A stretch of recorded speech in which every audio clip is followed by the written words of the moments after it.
জুলাই আন্দোলনের কারণে কলেজ থেকে টাকা পেলাম। হ্যালো এভরিওয়ান, আসসালামু আলাইকুম। আপনারা সবাই কেমন আছেন? এখন অনেকের প্রশ্ন, জুলাই আন্দোলনের কারণে কেন আমরা টাকা পেলাম? আমাদের ইন্টারমিডিয়েট পরীক্ষাটা ছিল 2024 সালের জুলাই আন্দোলনের সময়। তখন আমাদের 5টা পরীক্ষা কমপ্লিট হওয়ার পর দেশ জুড়ে কোটা আন্দোলন শুরু হয়। আন্দোলনটা পরে রূপ নেয় স্বৈরাচার পতনের আন্দোলন, যার কারণে আমাদের পরীক্ষাটা আর হয় না, অনেকবার পিছিয়ে যায়। পরে শেষমেশ আমাদের পরীক্ষাটা বাতিল হয়ে যায়।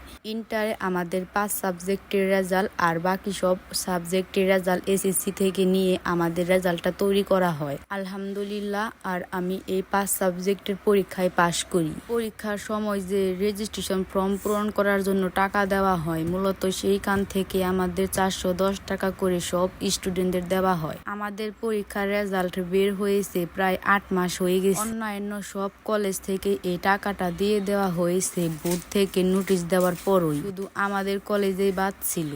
স্কুল কলেজ থেকে টাকা পেলে মনে এক অন্যরকম অনুভূতি সৃষ্টি হয়। কলেজ থেকে টাকা পেয়ে সোজা চলে গেলাম বাজারের দিকে। বাজারে গিয়ে দেখি অনেক সুন্দর সুন্দর লেচুগুলো কিনে বাজার থেকে চলে আসলাম। আমার সাথে আমার এক বান্ধবী ছিল।